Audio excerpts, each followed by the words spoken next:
Dudettes. Welcome to the podcast you've been waiting for. Great perspective and exclusive interviews. It's a hard job for those guys because it's happening fast. The kind of Saints insight and fun commentary you won't get anywhere else. We've got plenty of technology to speed things up. It's time to kick off your Been There, Done That Saints podcast, where we hand it off to our host, Mike Nabors, and Super Bowl winning linebacker, Scott Shanle. Proud of these guys. We're proud of the growth of this podcast. Welcome back to another rendition of Been There, Done That. I am Mike Nabors. I'm going to bring in my producer, Justin Thomas and Scott Shanle. You know what, guys? Football season many months away, but recently we kind of had a change of season.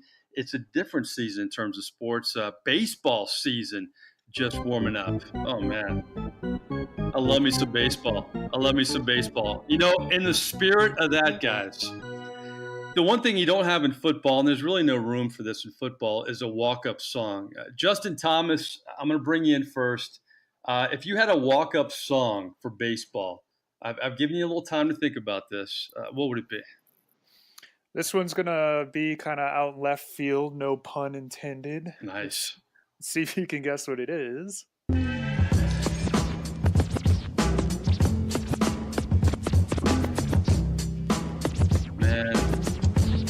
Man, that's Lou Reed, but it's not Lou Reed, is it? No. That Shanle, would you know what that is, Shanle? Let's see. I've heard it. I don't know. I don't know who sings it. That is early 90s Tribe Called Quest, Can I Kick It? Wow. See, with Justin, I never know what's coming, so you always keep us guessing there. I have no idea. That's pretty good, though. I could see you kind of getting in your groove in the batter's box with that. Scott Shanle, I get a feeling we're going to go a little different tempo with your walk-up song. Do you have a walk-up song? Yeah. Being that I played football since high school, college, obviously NFL. My guy, Philip Anselmo, lead singer for Pantera, New Orleans boy, still lives down there. Nice. I'm going to go with Walk from Pantera.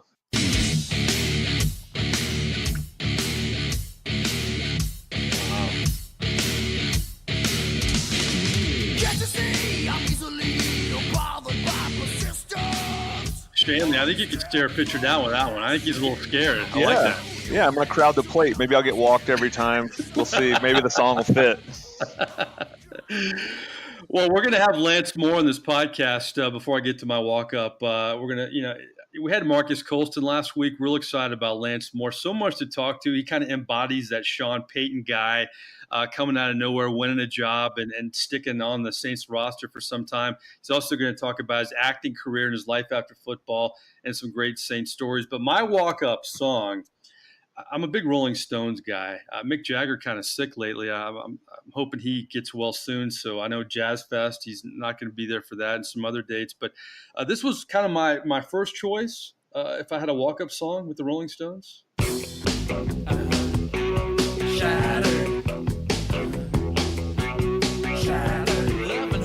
Yeah, I was going to shatter the dreams of all those pitchers. I'm like a leadoff guy, middle infielder guy. But then I thought about it. Shattered's good, but you got to kind of personalize these songs. Pantera, you have a connection there, and Justin obviously has a feel for his music. But I think if I'm gonna do Rolling Stones, I'm gonna do that kind of genre of music. It's got to be this one.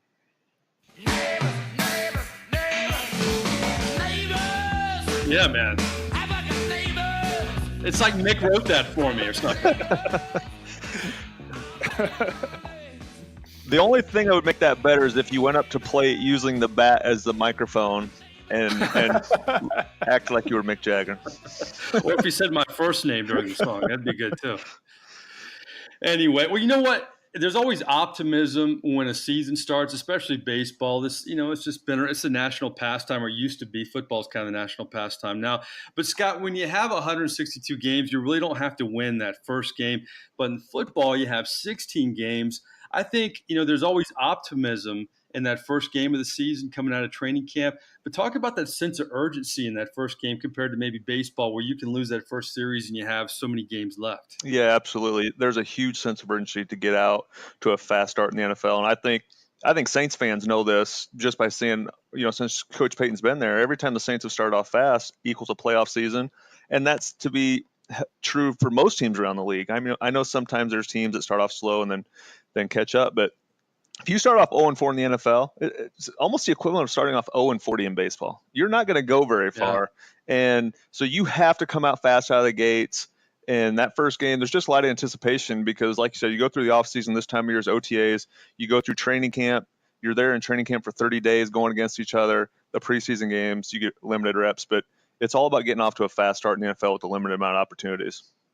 And it's the month of April. I mean, we're taping this on April Fool's Day, and everything we've said has been true. We're not going to fool you here on this podcast so far in April. But, April's a big month because we're going to get the schedule in a couple of weeks. We're going to have the draft at the end of the month, and I always look forward to both of those things. But before we bring on Lance Moore, I kind of mentioned it earlier, but, you started in 06, the first year of Sean Payton, Scott.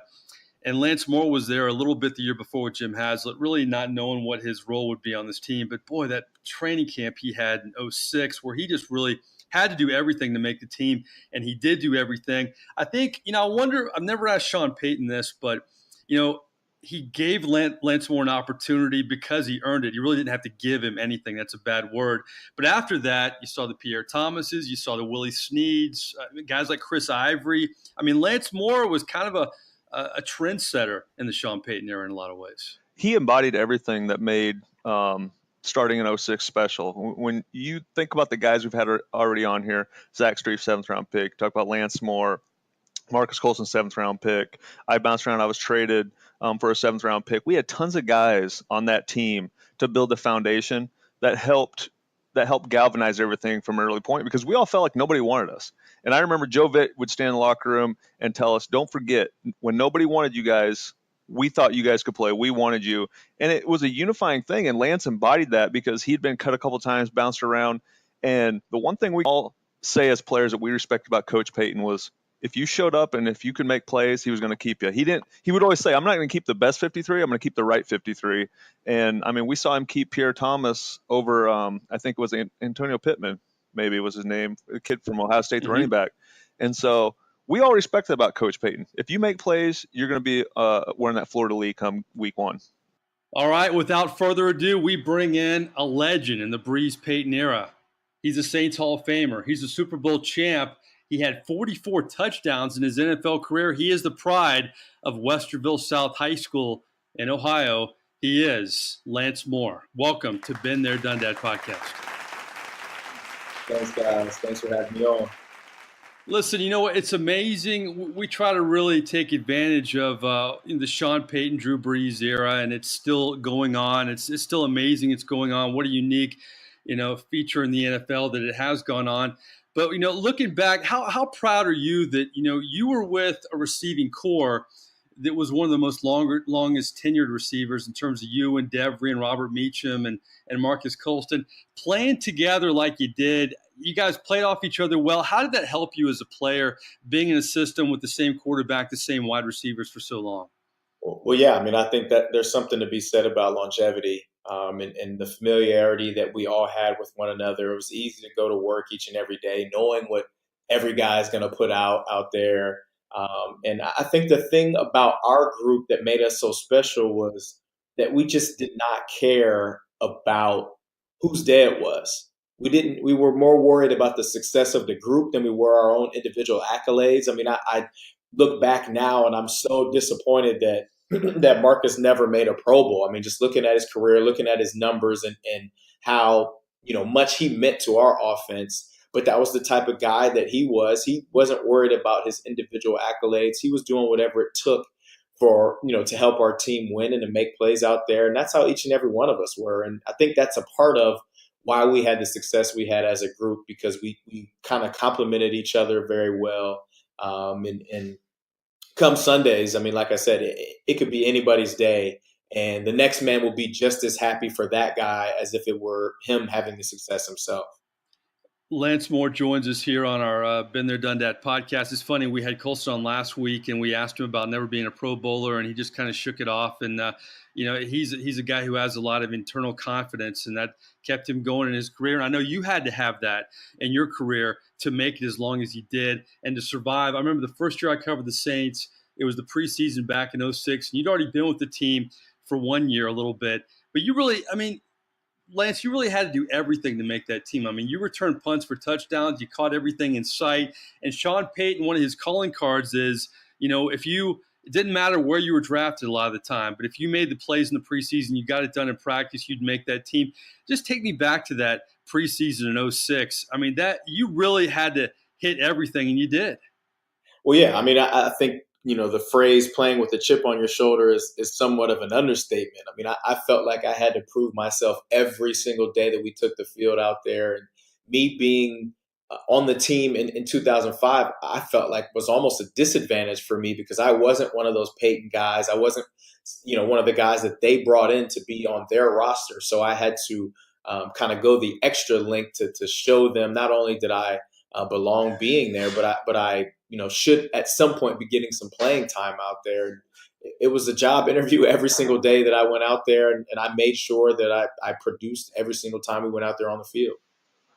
Lance, your story is incredible, and the one thing I've enjoyed about doing this podcast so far is a lot of the guys have the same story. I mean, guys who had the odds stacked against them. We talked to Marcus and wasn't highly recruited, was just a skinny, slow receiver, he said, which turned out to be one of the greatest Saints receivers of all time. The greatest Saints receiver, absolutely. And he'll never tell you that, obviously. But give us your rundown of your football career. Was it something that, like I asked Marcus, was it something that you were dreaming of doing since you were a little kid? And then obviously take us through the steps of how you ended up becoming a professional football player. Well, honestly, I did not have dreams of being a professional football player when I was young. I have a martial arts background. My dad still to this day owns a dojo. It's been open over 40 years now. So we grew up doing karate, my brother and I, from the time that we were 3 years old until about 13. And as we got a little bit older, 10, 11, 12, we started playing different sports. Basketball, t-ball, baseball. We both did gymnastics, but football ended up being the last sport that both of us played.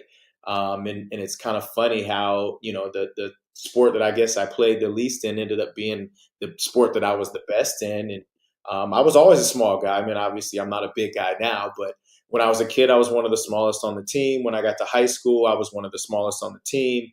My freshman year of high school, I was 5 feet tall, 95 pounds. And obviously I played freshman football, but I played both ways. And I kind of, was one of those guys that didn't really come off the field too much. And that kind of got my mentality to change a little bit as far as football goes. Like, hey, man, I could be pretty good at this if I put in the time and the effort. And God willing, I hit a growth spurt. And as I got older in high school, I had some success. My senior year, I started to get some real interest from schools, but did not get any offers. Even after a first team all-state season, I broke 4 or 5 state records in the state of Ohio as far as receiving goes. I had no D1 scholarship offers until about 2.5, 3 weeks before I graduated. And it was a Tuesday night. I can remember clear as day. Akron calls, offers me a scholarship. Wednesday, Eastern Michigan calls, offered me a scholarship. Thursday, Toledo calls, offers me a scholarship. And the Toledo coach that was recruiting my area at the time, his name was Dave Wilkowski. He said, "Hey, what are you doing this weekend?" I said, "Oh, I'm not sure. I might have this or that." He said, "No, you're coming to visit us here at Toledo."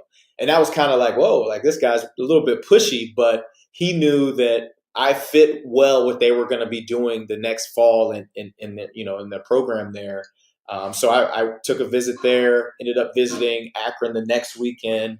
And on my way home from Akron, I called Eastern Michigan and told them I wasn't going to visit because I was going to commit to Toledo. So ended up committing to Toledo, going there, and still a small guy, obviously, but had way more confidence and knew that I could play at that level.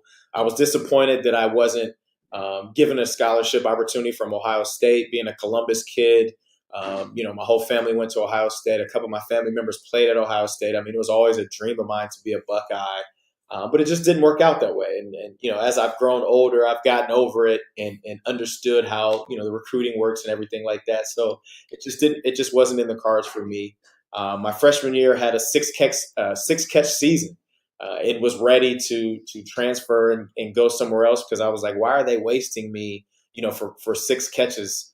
When all the rest of my buddies who kind of came in that class, other than maybe one or two other guys, were a part of the redshirt group. I wanted a redshirt too, to get a year under my belt, to get bigger, stronger, faster, understand the offense better, and understand the college game and college life better. I mean, I thought that was an important thing. Then my sophomore year, a little bit better year, but still not, what I was kind of accustomed to. My senior year in high school, I had 103 catches. So to go from 103 to the next season 6, and then the season after that, I don't remember how many I had, 21 or something like that. It wasn't a lot.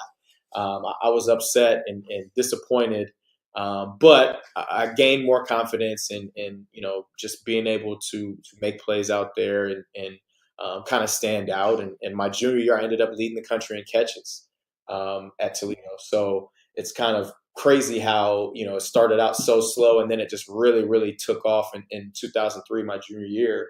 And that's when I started kind of getting some praise. Obviously, I was first team all conference, and coaches were talking to me about the potential of going to the NFL. But before then, I'd really never even considered it. I thought it was cool that guys that I played with in college that were older than me were getting opportunities or getting drafted. I thought that was awesome, but I really didn't seriously consider myself one of those potential guys until after my during and after my junior season. Then my senior year comes, and more of the same. Have a very successful year. I was first team all conference again, honorable mention All-American.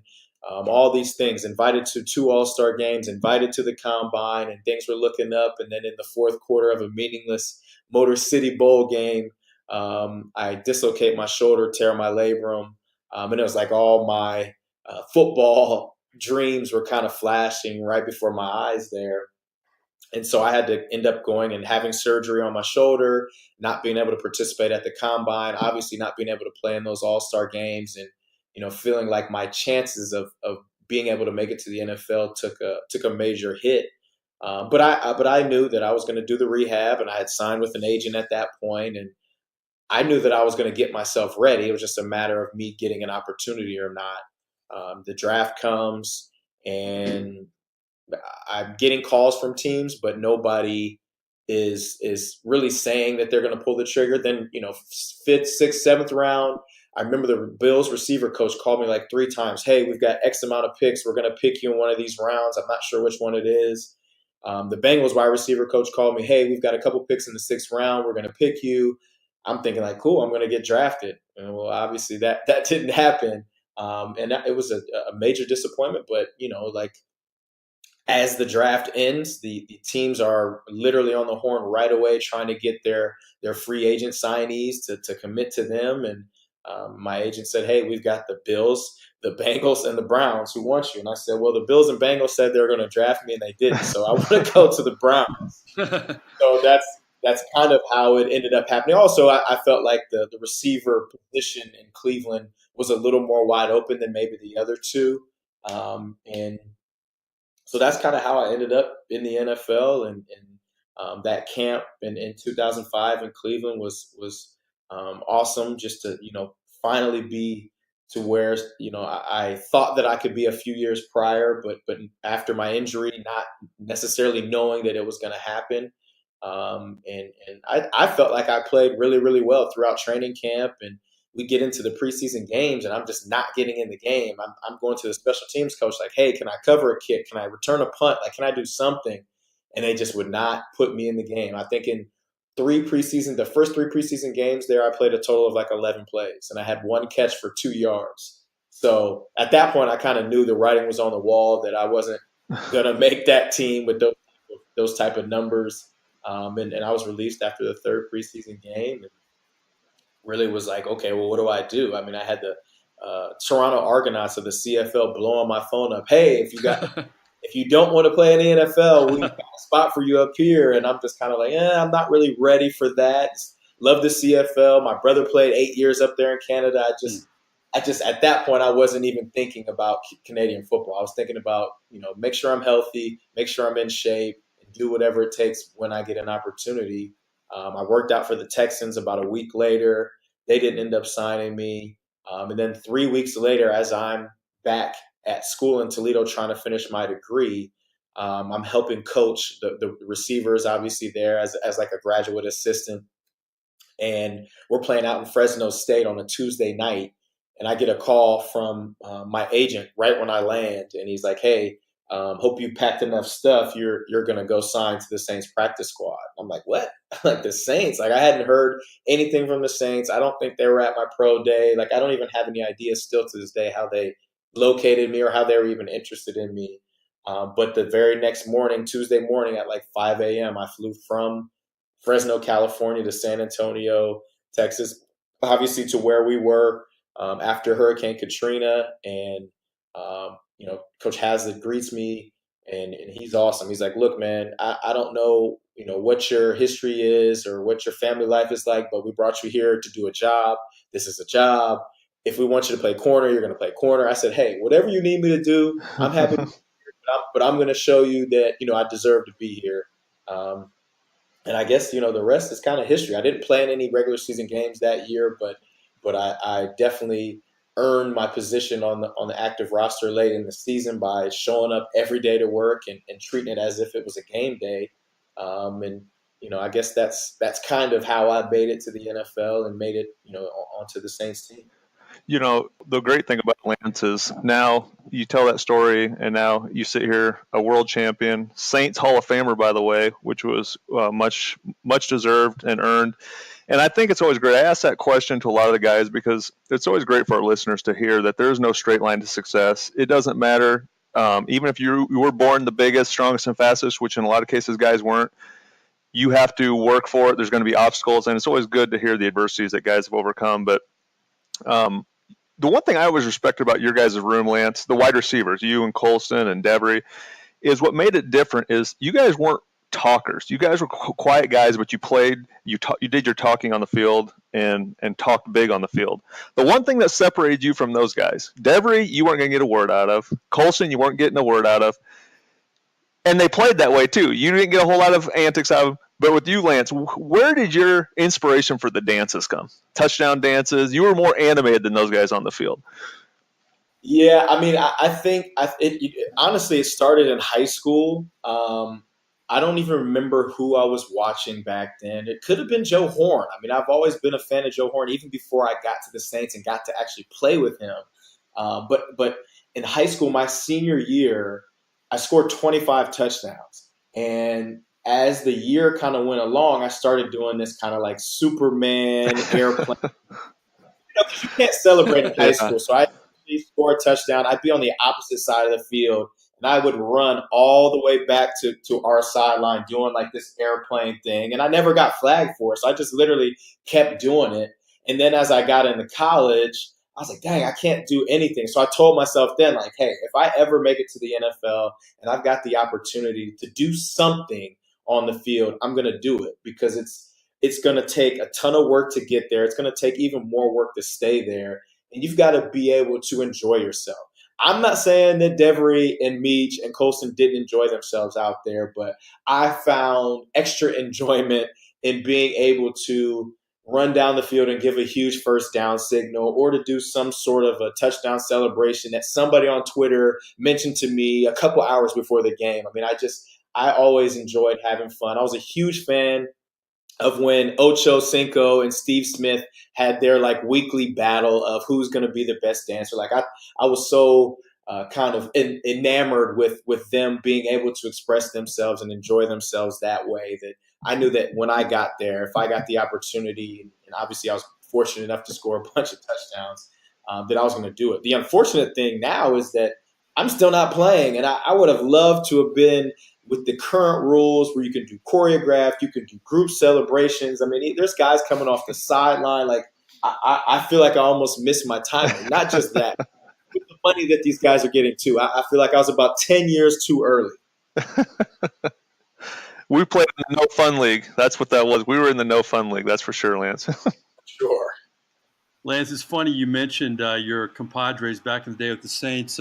Here's a question I posed to Marcus Colston in last week's podcast. Take a listen.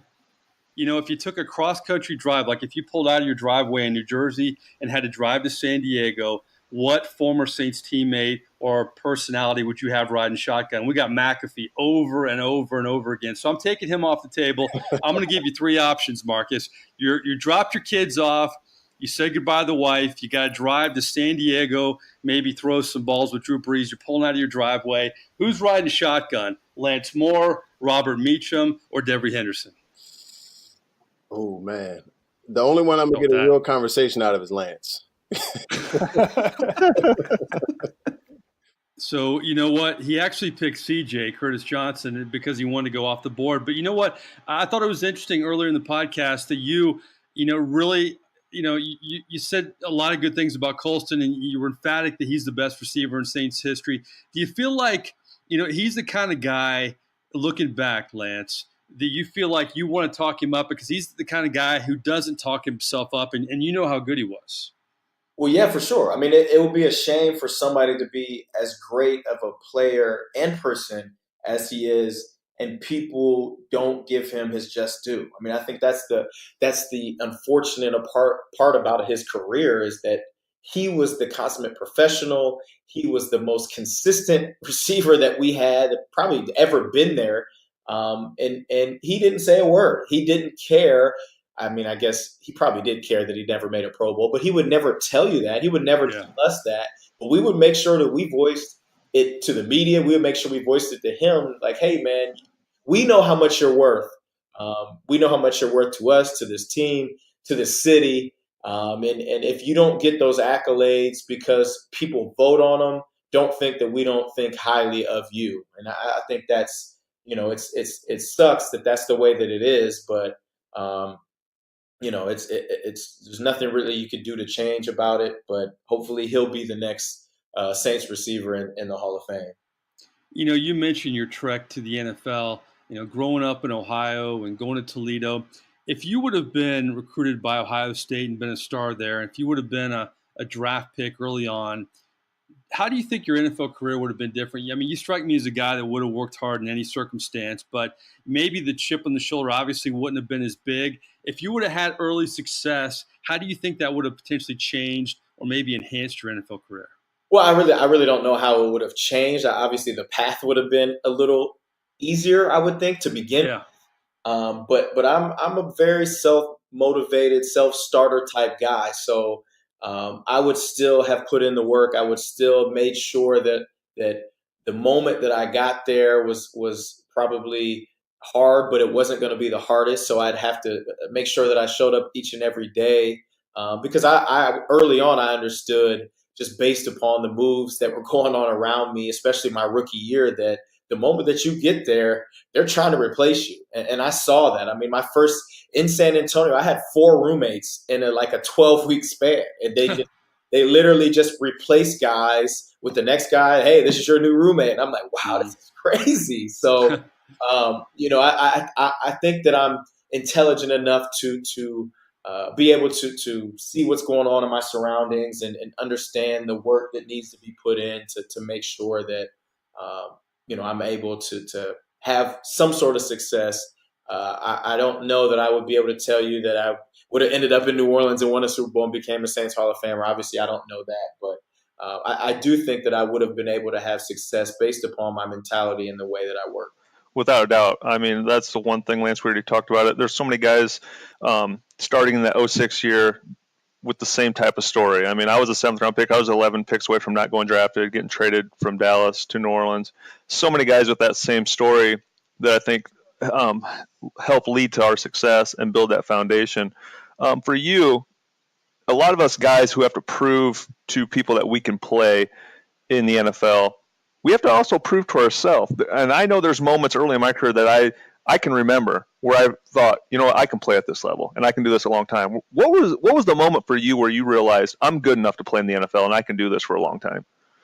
I think early on in the off season in Cleveland, I was making a bunch of plays in OTAs and minicamp and stuff. And it kind of gave me the initial wow, this is still just football. But I would say it was into that 2006 training camp and then preseason that I really, really was like, okay, I can play. I can play. We're playing against the Chiefs. And I was making plays and scored a touchdown in that game, had a long punt return in that game. I think it was that moment that I really was like, okay, not only do should I, be around and make this team, but I should be playing for this team. And I think that was kind of the moment. We played, who did we play that first game? Tennessee. I scored the game-winning touchdown in that game, and it was kind of like, wow, like I can do this. But it was a couple weeks later in Kansas City where I really realized that I was supposed to be there and that I was going to do some pretty special things. Lance, I don't know if a lot of people know, but you might be the first one we've had on here with an IMDb database, and that's for guys who appeared. You're an actor, basically. You had a piece in the Key and Peele a few years ago. If you haven't seen it, people go check it out. It's on YouTube somewhere. We've got a budding superstar here in the acting profession. Lance, did you ever think about going into acting after you did that, or was that something more daunting than you realized? Because there's a lot that goes into that, into the acting world. I would say both. I would say initially, like when I got the gig, I was like, oh, this is going to be a smooth transition. I'm going to retire from the NFL. And but getting there, I mean, Belichick talks about humble pie. It was like the ultimate serving of humble pie. We can play football every week in front of millions of people and not even be a single bit nervous, maybe a little bit anxious, maybe a little bit just on edge, ready to go. But like just initially reading my lines with Key and Peele before we went to set. I mean, if there was a video camera on me, you would see me holding my script and my hands are I knew at that point, I'm like, I'm a little bit in over my head, but I really had no idea how much in over my head I was. So we get to reading our lines, and after my first line, Jordan Peele goes, "Stop," and it gets silent. And I'm like, oh my gosh, I blew it. Like they're gonna kick me out of here. And he goes, "Thank God Lance Moore can act." Oh, whoa. Gosh, I'm like at that moment, it was like a light went off in me, and I was like, oh, okay, I'm good to go now. Like I can go ahead and let these nerves go. And I really need to get around him though to ask him if that was just like a comforting thing or if he really thought that I had some skills. But it was an awesome experience, man, and definitely something that I would do again. But I don't know that I'm trying to dedicate my life now with really, really young kids, trying to make it as a young actor at this point. So, but it was fun. It was awesome. And I wouldn't, it's something that a lot of guys can't say that they did. I mean, especially for a duo that's as iconic as those guys are. I mean, you see the success that Jordan is having now with his movies. It was awesome to be just a small part of one of those episodes. Ultimate change-up, my friend. You think it's going to be bad, then it's good. That's always good when that happens. You know what? Let me ask you this, Lance. Drew Brees kind of treats his teammates and his receivers like his kids. He doesn't play favorites. He likes them all. But I kind of noticed this about Brees over the years, interviewing him so many times. When somebody mentions your name, he kind of gives that different kind of smile, kind of glimmer in his eye. Just talk about the relationship you and Brees had, and do you have a favorite Drew Brees kind of behind-the-scenes story at all? Well, yeah. I mean, I would say that my favorite is kind of how we cultivated our relationship. I mean, I was a young guy coming back from NFL Europe, had an injury there. I still had a cast on my thumb when I got back to New Orleans in 2006. And I was there early in the morning for treatment or something. And I see Drew across the locker room. Never met him before. Obviously, big fan of his, watched him. I grew up in Big Ten country, so I was a big fan of his when he was at Purdue, just watching him throw the ball around the yard. And, of course, there was a little bit of nerves because I'm like, dang, that's Drew Brees. But I was like, well, if I'm going to be catching footballs from this guy, like I can't be scared of him, and I just kind of sat there patiently. And I don't even know if he would even remember this, but he walked over to my locker and introduced himself to me and told me if I ever needed anything that I could let him know, and he would do whatever he could to help me out. I just remember that as a young second-year player who had never even stepped foot on an actual regular season game, that this guy kind of taking the time who's a superstar. I mean, he had great success in San Diego. I think he made a Pro Bowl in San Diego or two. So, this guy coming over to say hello and introduce himself to me, that was a big, big deal to me. And, I think that's just one small story, but the bigger picture of the great man that he is.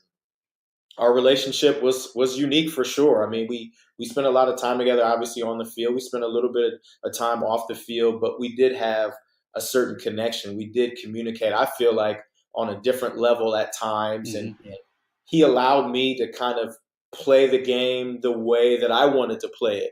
Obviously, it was within the parameters of what we were doing offensively, but I was a different type of receiver than the other guys, and the things that I was doing on the field would usually need me to communicate with the quarterback and make sure that we're on the same page. Hey, Drew, on this route, I'm gonna try to do this a little bit differently, or change this up, or these steps are gonna be a little bit differently.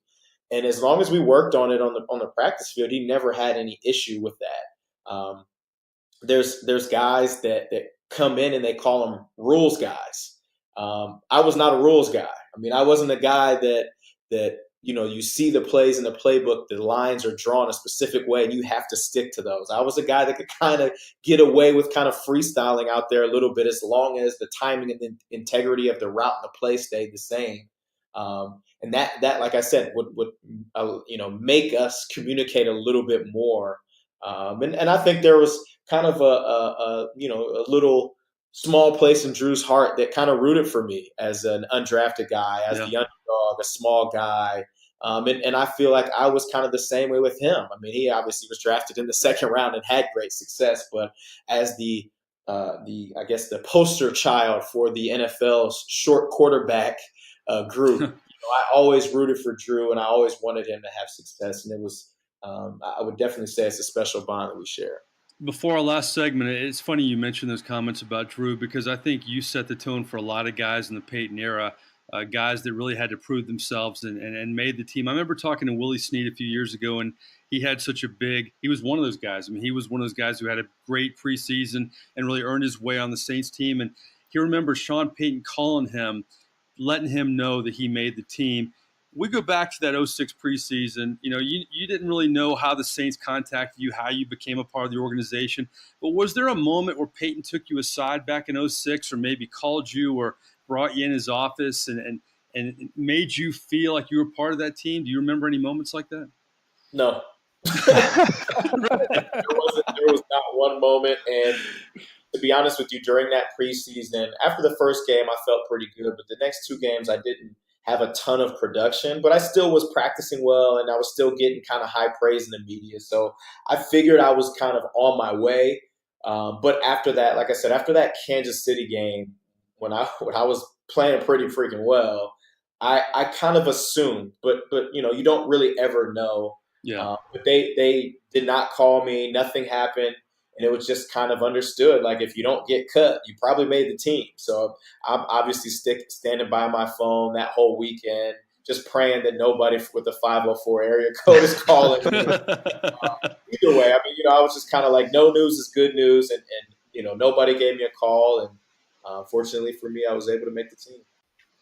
Lance, one of the things I find not really funny, but it's a huge compliment to you and Marcus and Devery, is since 06, every receiver who comes after you guys at those positions are measured against you guys. I mean, any receiver who goes deep, blows the top off the coverage, that's Devery Henderson. Any big receiver who runs the intermediate routes, that's Marcus. And any slot receiver, that's the next Lance Moore. Have you noticed that since you've been done playing, and do you take pride in that, so to speak, that every slot receiver is compared to your body of work? Well, yeah, I mean, I definitely take pride in it. I mean, it means that I did some good things while I was there. But like we talked about earlier, I mean, we were the receiving group there forever. And we obviously had the success that we had. We became Super Bowl champions together. So, yeah, we became basically the gold standard as far as Saints receivers goes. Even though I feel like some of these younger guys are going to have a chance to be better than us. But we kind of originated it with Drew and Sean. So, yeah, it's pretty cool that they kind of compare us or compare the players to us. But I think that, we're all unique in our skill sets. We're all unique in the things that we bring to the table. So it'd be hard for a receiver to come in and be exactly like one of us. But to say that we are kind of the standard is pretty cool. Well, clearly Lance Moore can answer any question thrown at him. So to provide further proof of that, producer Justin Thomas, you know what time it is.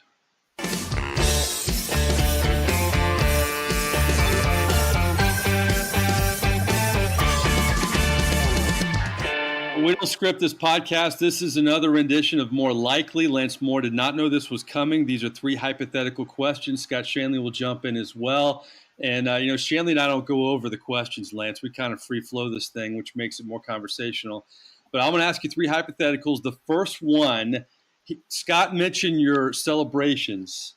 Looking back at your career, do you have a favorite celebration, a favorite touchdown dance for Lance Moore? Yes. Oh, yeah, it has to be the Key and Peele. I mean, it got me to meet those guys. It got me on TV. I mean, that one was awesome for sure. And the thing that makes it more awesome is that we never practiced it. Kenny and I would every single day pretty much talk about Key and Peele. The show's awesome. And then at one point during the season, it's like, well, if we get an opportunity, we should probably do, the 3 pump stands. But going into that game, we did not talk about it. We did not rehearse it. And it just happened that we were both on the field at the same time. And it was the perfect play call, all go special, that we're going to be right next to each other so that if I were to score the touchdown, it literally just happened organically. And I don't think it could have happened any better if it were scripted. I will tell you this. One of the memorable celebrations you had, and I'm older, I guess I'm an old guy, Lance. Somebody told me after you celebrated in the press box, they said that's from J Dash or some J Dash song or something. And I just tweeted something out. And then J Dash started following me. So that was the power of Lance Moore. We both went to Florida. So that was kind of a memorable one for me. Yeah. How about that? Awesome. Yeah. Your reach is unbelievable. All right. Second, more likely. And I'm glad I kind of wrote this question down, but you mentioned it early on, how you're a fan of celebrations, the vintage ones over the years. Looking back at all of them in the wide receiver position in the NFL, do you have a favorite celebration of anybody else? Oh, man, a favorite celebration. Yeah, one that stands out for you. You know what? To be honest, I'm going to take it up to Canada. Wow. Because really? There was a time in Canada, obviously they were, way ahead of us as far as the celebration game goes. But there was a season specifically where I'm not exactly sure what team it is now off the top of my head, but these guys had the best choreographed dances I've ever seen. They did the canoe, they did the bench press, the human bicycle, and there was like anywhere from like 3 to 6 guys, and they were all like in sync and perfect. And I think like I look at it now as like, dang, if I was in the NFL, that's where I would like have taken it. But no, I think that the Steelers, the Saints, the teams that do the group celebrations are the best to me. And back in the day, I feel like Steve Smith and Ocho Cinco obviously were my favorites in celebrating, along with Joe Horn. Shanle, you have a favorite celebration looking back? I can't, I really can't think of anything. I agree in a general term with Lance. I know the celebrations he's talking about in Canada. I've seen them on the sports shows and stuff. But today's NFL, the one thing I enjoy, like Lance said, the team celebrations. One of my favorite celebrations, it's simple, but the Saints, how they all started running off the sideline, stand in the end zone, posing, taking pictures. Now everybody's copied that. Right. The Saints doing that, I mean, it showed team chemistry. It showed they love playing together. They love being around each other. And those type of things lead to success and winning. So I would say the Saints team photos. I got to say the Sharpie with TOs, I don't know if people are going to say that's their favorite or anything, but that's memorable. And boy, as a receiver, you got to kind of, how do you, to plan that like a Joe Horn cell phone? That takes a lot of thought and a lot of balls too, in my opinion, doesn't it? Come on, that's crazy to me. You got to be just as prepared for those touchdown celebrations as you are for scoring the touchdowns at some point. So yeah, absolutely. All right, my last more likely question. Lance Moore, you wore number 16 as a New Orleans Saint, okay? Yep. If you could have 16 of anything, what would you pick 16 of anything. of anything? I almost said my wife, but that would be a little bit creepy. 16 of it, 16.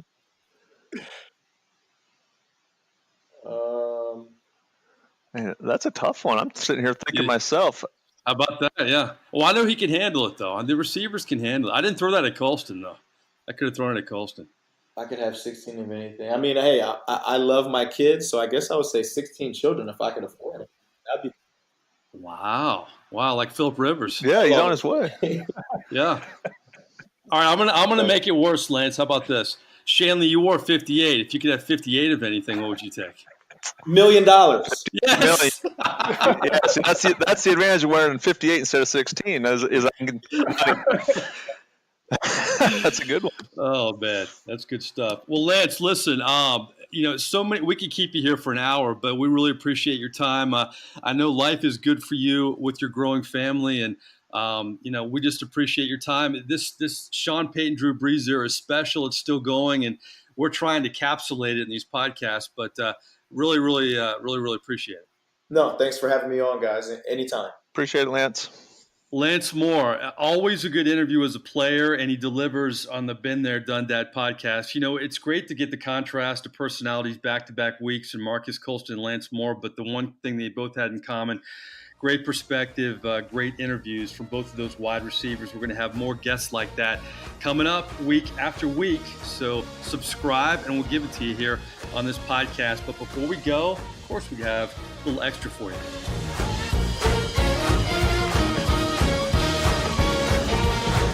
Yeah, a little lanyap. Always something extra for you. Could be football, could be a suggestion, a TV show, a restaurant. Justin Thomas, you never tell me what you come up with. What do you have for us this week? I was thinking of doing a rant on April Fool's Day, but I will leave that aside. Ooh. Maybe so someone else can take that gauntlet if they want to. I like that. Actually, I was going to talk about a couple of weeks ago, I watched on Netflix another kind of thing I found and wind up enjoying. They did a full season recap, I guess you would say, series on Formula One racing. And as someone who grew up in New Orleans and pretty much football reigned supreme there, I found it interesting. And now this past weekend, I watched my first ever Formula One racing game. Got you hooked. I have to say, I am hooked. I loved it. It was great. I'm still learning the sport a little bit, but I'm going to try and follow it this season. And who knows, by the end of the season, I may have a team or a driver I'll be rooting for going forward. But thus far, it's something I really find myself enjoying, and I never thought I would. It's funny. They had the Super Bowl in Indianapolis a few years ago, and I remember being there for Media Day, and we're at the Brickyard, and I've never been to an Indy 500, but the tradition was kind of cool. I covered NASCAR for a lot of years, and those guys are great to deal with. They're very savvy in terms of publicity, sponsorship, and all that. So Justin Thomas always surprising us. Scott Shanle, what's your lanyap this week? Yeah, I was torn between two things. I was going to stick on topic with the Saints, and I'll just make a quick comment. I love the signing of Jared Cook, tight end. I think he's going to be great in the Saints offense, fit perfect. But I'm going to stick with March Madness. My bracket got busted. Duke lost yesterday. Kentucky lost. And my question is, do these teams that have kids that stick around for 3 and 4 years have an advantage over these schools that are one and dones now? You saw Michigan State beat Duke. It's a good story. I just think now we're kind of missing out on the Zion Williamson carrying us through to that home stretch as far as entertainment goes. I think he's an outstanding player. Not sure how great of a pro he's going to be. He's 6'6". I think he would be a phenomenal tight end in the NFL, but he dominates college basketball with his physical abilities, not so much his mid-range shot or shooting ability. I just think we all kind of missed out by getting to see Zion Williamson finish this thing out, because he's one of the most hyped college basketball players we've seen in the last decade or so. The thing about that is I hope that's the case, because the one and done has ruined college basketball. But if you look at guys like that Kentucky team, so many of those guys, they go to the pros early. You never hear from them again. I mean, to me, I'd rather stick around Kentucky for another year and enjoy that college experience where you're the biggest show in town pretty much in every SEC city, than go into the D League or something and you're just, I mean, how much better you really get. I mean, I think it ruins a lot of kids' careers, and it's a shame. I agree. I think unless you're going to be a guaranteed top 20, top 15 pick, and you know you're going to be on an NBA roster, you have to do what's best financially for you and your family. But I agree. There's a lot of guys who end up in the D League and never see the NBA, and now don't have much of a college education. So it's one of those things you have to really evaluate whether or not what your chances are sticking on an NBA roster or not. Well, the perfect career was Carmelo Anthony, where it's so rare. He gets his national championship, and then he gets his big money, and he gets the best of both worlds. You don't see that too often. Just ask Zion. My whole thing is, it's April Fool's Day. Are we all fooled by Bruce Pearl? I mean, I've covered that guy. He's fantastic from a media standpoint, but every time I watch him, I'm thinking, is he getting away with something? Is he paying these guys? I mean, I feel that way with Calipari too. And I'm not a cynical guy, but you just see their history. You see Calipari's history. You see Bruce Pearl's history. You see stuff with Will Wade at LSU. And you just wonder, when a coach like that has had the track record he's had, is he a time bomb or not? I just see that when I watch Bruce Pearl and Calipari. Yeah, I think anytime you have that immediate success, you wonder. In basketball, if you get one or two great players, you can really flip a program around. And it's easy to do in basketball. I mean, these kids start playing AAU ball when they're 12, 13, 14 years old. They all know each other. And we've seen over the past few years just what type of ties those players have with agents and shoe deals and all sorts of things. So I don't know. I think the NCAA, if they dug deep on everybody, there would be some smoke everywhere. Exactly. Well, my lanyap, guys, I'm gonna go all Justin Thomas on you. I'm gonna go the TV route. By the way, Justin Thomas, recommended Free Solo, and I thought he meant Dawn Wall on Netflix. So now I get actually a double feature, because I watched that Dawn Wall. These guys who climb sides of mountains and are basically crazy. I have new respect for them. So check out Dawn Wall and Free Solo, which I'm gonna watch next on Netflix. But the best show on television, and I don't watch a lot of TV. I don't know if you guys have checked this out. I like subscribe to Showtime for 3 months and then cancel it just so I can watch the show. It's Billions, with my favorite actor, Paul Giamatti, plays a U.S. attorney, and he goes against his arch rival, Bobby Axelrod, played by Damian Lewis. And Axelrod's this hedge fund guy. And the funny dynamic about it is it's a bad guy versus bad guy. You don't know who to root for every week. It's not like Superman against the bad guys. It's literally they're both bad, and now they're both bad together. So it's a different kind of plot twist. So check out Billions on Showtime. Have you guys ever heard of that show? Have you watched it? I watched the first couple of episodes. Okay. Is it back on, Mike? Has a new season started? Yeah, it just started, season 3. And the funny thing is, Giamatti, who plays the U.S. attorney, his wife works for the arch nemesis, but now they're kind of teaming up. So I've never seen a show like that where it's bad guy.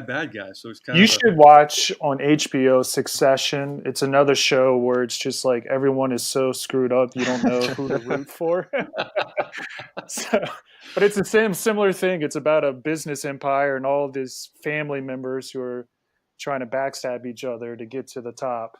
Interesting. So we need to get rid of one and done and all the good guys in the world. And I think we'll have great TV shows, and the college tournament will be much better moving forward.